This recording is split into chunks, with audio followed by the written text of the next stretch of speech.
Derrière cette porte s'ouvre un nouveau chapitre de la longue histoire de la crypte Saint-Martial, désormais ouverte au public.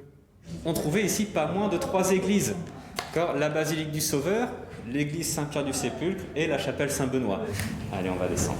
Car pour admirer ces vestiges du IVe siècle, il faut descendre 3 mètres en dessous de l'actuelle place de la République.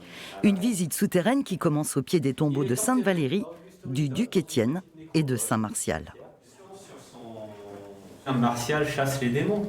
Donc imaginez, ils sont des centaines à venir l'écouter dans le théâtre d'Auguste Ritum. D'abord mausolée, puis crypte, avant de devenir une abbaye où une nécropole qui compte une 50aine de sarcophages a été mise au jour lors de fouilles archéologiques.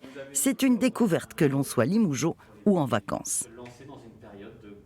Je ne m'attendais pas du tout à voir ça, je suis un peu surprise et c'était vraiment une belle découverte.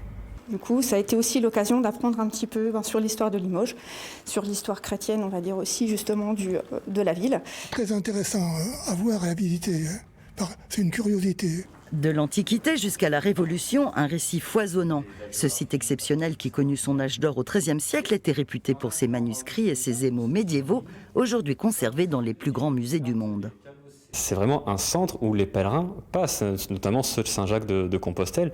C'est un arrêt. On vient vénérer ici jusqu'au XXe siècle l'apôtre d'Aquitaine. Ça reste important, disons, dans la liturgie, dans les croyances. Ces visites sur réservation rencontrent un franc succès. Saint-Martial n'a peut-être pas livré tous ses secrets.